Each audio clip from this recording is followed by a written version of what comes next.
Okay, y'all, we're here with season 2, episode 6 of Chasing LA.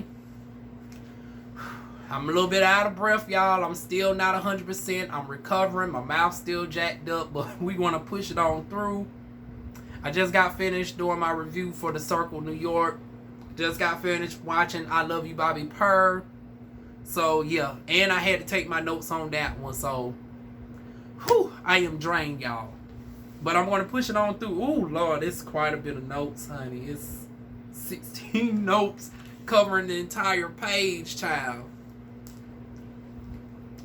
But let's start off with this. 6 episodes in, I'm noticing that William the Baddest is the only one that ain't got an intro. It's like the fact that it took me 6 episodes to even peep that shit shows that William ain't really that memorable, honey. You keep saying that, oh, the people are jealous of you and all this, that, and the third. But, honey, I didn't even know that your ass wasn't in the lineup on the first 6 episodes. They show her on the doggone, the lineup, but she don't have the intro like everybody else do, honey. I guess because she couldn't find a doggone upscale black romp. That bitch, I ain't seen that bitch in nothing outside of a goddamn romper yet. It's like, girl, boo, can you find something other than... I mean, I know you a potato sack looking bitch, but goddamn, can we get you in something other than doggone potato sack bag fashion toe? Moving on. Several of the cast in the doggone night at Rich Baum's house with playing Monopoly, and then we don't see King... I mean, not King Payne. We don't see Rich Baum no more this episode. So we got an episode free of Rich Baum, honey. King Payne I'm loving the new sound, girl, and I got the I just saved it to my watch later today. I got to listen to it in full detail, but it's giving a nice new doggone smooth tone sound. I was like, okay, come on through doggone King Payne. And then in the midst of that, of course, he has on his doggone coat, honey. And I'm trying to think at this point, why doesn't doggone King Payne do like Candace Burris and turn what people deem to be the insults into like profit? Like, people call Candy the sex doggone girl. She came out with a multi-million-dollar sex line.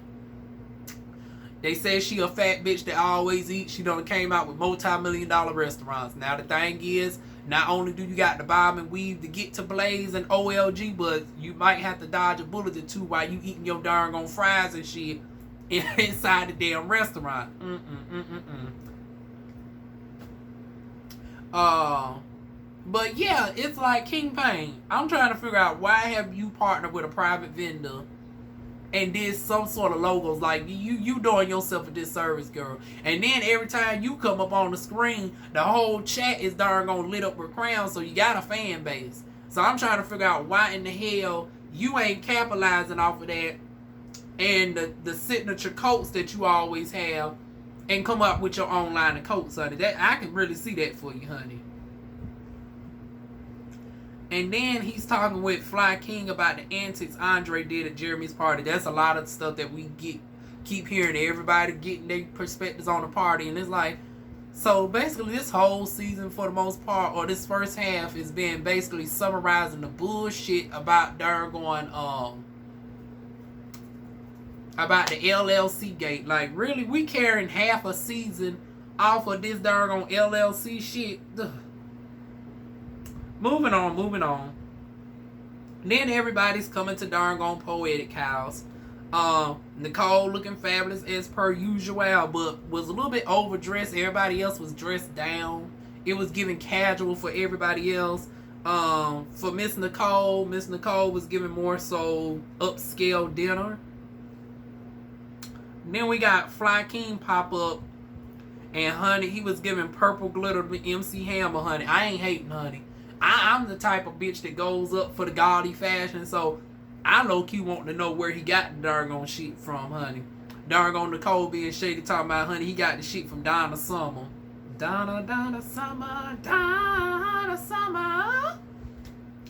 But moving on, Nicole also mentions how people are not going to call up people who are not there. She talking about when she does her all-white party. She announced it, she's having an all-white theme party or whatnot. And she made sure to look at her going, Fly King, be like, all white, or you will be escorted out, child. And then Andre mentions he called Jayla because King Payne alluded to Jayla not being his friend, which, according to the beautiful being footage, honey, that was factual. Now, King Payne, you was... Now, one can argue that King Payne could have been sarcastic, but you can't fault Andre for taking you at face value of what you stated. So basically, he was going off of what you were stating. Now, he could have been the upper person and not called Jayla up at all, but he had to be equally petty, honey. So then we move on to Jeremy arrived what seemed like a couple hours later to hear doggone Nicole went yelling because she winning at playing pool. And in comes doggone Trey Howard. I was like, come on through, Trey. I didn't think we was going to see Trey until they darn going to get Dallas up and running again. Because I was afraid. I was like, oh, Lord, these motherfuckers done canceled Dallas. But, you know, they done finally brought it back. But still, it's going to be a minute before we see Trey and them down there in Dallas, child. But we got them to darn going come through over here. So a good crossover. Now, Poe to give some background on himself. Him and his family was on a Yana Van Zandt, Fix My Life, honey, the real one, not the bootleg one.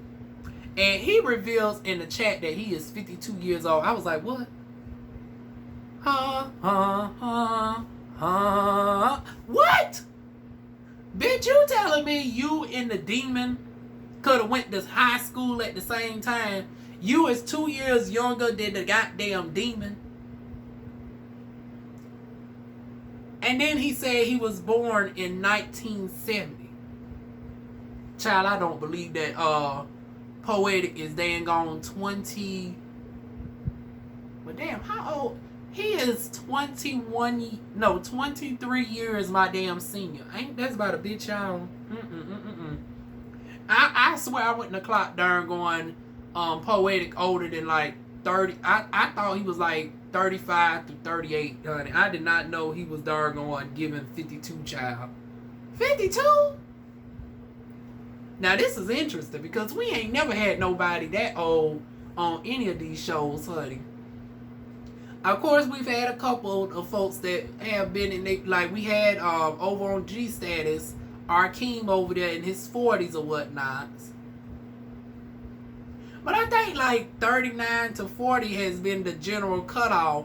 This is the first time we get somebody in their 50s. Now, this is going to be interesting because he's literally old enough to be their actual fathers, honey. So this is an interesting dynamic. Okay.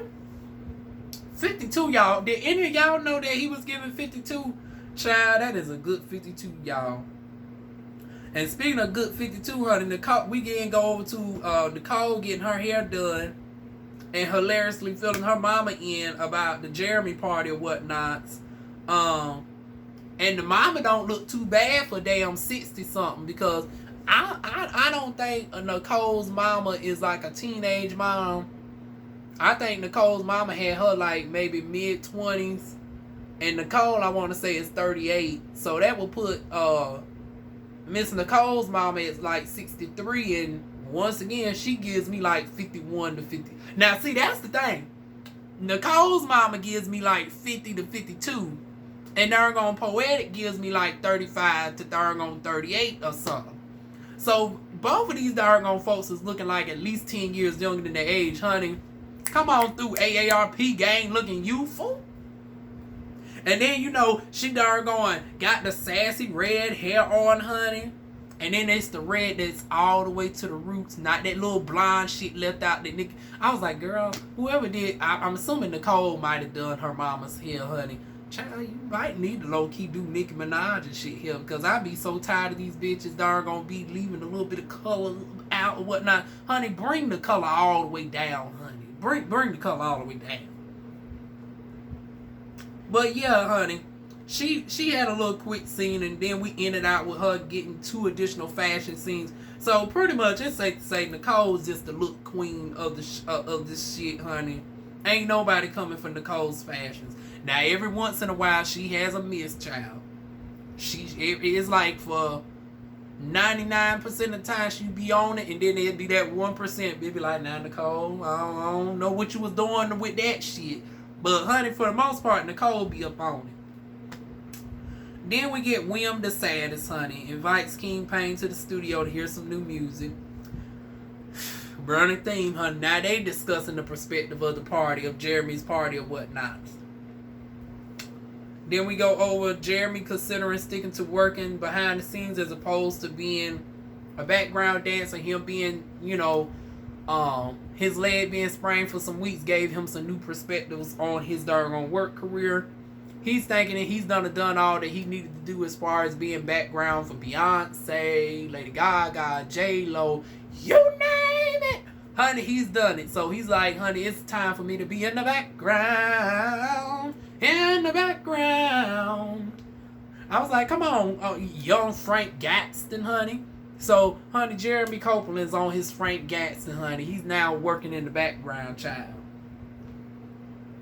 And then we get a 5-minute scene of Jayla conversing with her nurse, discussing the upcoming 360 lipo, opting out of the BBL.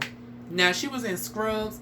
Now, what confused me is when we seen her later on, and she was talking about she was 13 weeks post-out. And I was wondering, well, did she get the procedure that day, or was she being prepped? Because it seemed like when she was talking with the nurse, she was being prepped for the next upcoming weeks to have the procedure. Y'all give me the timeline on that one, honey. And then we have King Payne going all out for the 10K celebration. Mama Payne come, and once again, Mama Payne looking doggone youthful as well. I put Mama Payne at about 40 or whatnot, even though King Payne is right in my age range. So, like I said, the 50 plus club is just doing the damn thing, child. And I was like, we got catered chefs and shit. What the hell you gonna do when you hit 50K or 100K? Child, King Payne, invite me to the damn party when you get to the... Honey, if you did all this for the 10K, bitch, I know you want to really go out for the 50K, honey. Invite DivaWuan, bitch. I might go ahead and get on the Spirit Airline cross country for the 50K doggone celebration, bitch. And then, now this is what confused me with the scene. I was like, is this like 2 months later? Like, are we now in the month of March? Because Jayla ends up coming to the doggone 10K celebration. And she says she's 13 days post-operation from the 360 lipo. I was like, child, you moving quite well. Because normally I be hearing that bitches get that lipo and it feels like they got ran over by a truck. It usually takes about a good solid 6 weeks of healing. Like, you in a tight dress, like you ain't even got the loose dress, and you ain't got the drainage and shit going on. Usually when I hear people get like lipo and stuff, usually you have to get the massages for like a couple months, and you have to tend to the drainage of the stuff because you have the holes that got to heal up. So that's where the massage therapist that specializes in, draining out the blood so you don't get no pockets up, you don't get no blood clots or whatnot. But maybe it's a little bit different from the, maybe she had like a Sony Bella or something, where they do the freezing technique instead. Because that one, you get some discomfort, you get some swelling or whatnots, but it ain't the same as, they get the long needle thing and they knock you down and then they probing and taking out the fat, suctioning and all of that. Maybe she had the one where it just immediately flushed out or whatnot. But honey, the bitch moving good for somebody who just was on the table about 13 days ago, child. But anyways, honey, body looking all snatched, honey, and the way the booty was sitting, I was like, well, damn, I can see why the bitch ain't need no more in the BBL department. She has just enough. If she would have gotten any more done, honey, that shit would have looked ridiculous. She would have been looking like one of these crazy darn trans model cars. So for her body type and proportions, with her breasts, her ass, everything is proportioned just right. Like, yeah, she definitely did not need any more, honey. Keep it, Jayla, keep it as is, honey. Don't do nothing else. Don't do nothing else, child. But then King Payne mentioned Nicole saying how Andre thinks Jayla and them don't mess with each other no more. And once again, now King Payne, your ass per the Beautiful Being footage, you darn gonna put the narrative out there that Jayla wasn't your friend. Now, even if you was saying the shit sarcastically, you can't help how people interpret what you put out there, child. And then he mentions about Nicole. Now, see, this third person that's coming to darn on Jayla with some shit that Nicole done said. And it's like, okay, now it's getting to... And I can see how Jayla could be pissed off by this shit. Because it's like, now, bitch, now people coming to me that don't even like each other. Now, it's one thing when darn going Andre and Fly King said something. But now you got King Payne coming to me with the same information, and I know for a fact that King Payne don't fuck with Andre. So now when you got multiple people that don't even like each other, have not really been in the same room talking like that, saying the similar thing about you to her, it's starting to scream like, oh, what this bitch has to say about me, honey? So she darn gone is preparing to bring out the receipts, right? They confused on what her name is. They kept saying every name. They said Ashley and everything else but Nicole, honey. It wasn't until darn going Miss Strawberry Romper. Like, I don't know why this bitch keeps coming up on here with these dang on rompers. Now she got a romper with a whole bunch of strawberries on it, but you darn gone looking like a busted darn gone tomato, bitch. Oh. And this darn going William the Saddest come up on the screen talking about old Nicole. And then she mentions her issues with Nicole. And it's like, and then here you go, darn gone putting 40 on 10 talking about Miss Nicole dared you to darn gone hit her. But it's like, no, bitch, you jumped up in her face and caught her off guard and she was taken back. She didn't darn gone go at you in no way and darn gone dared you to haul off at her.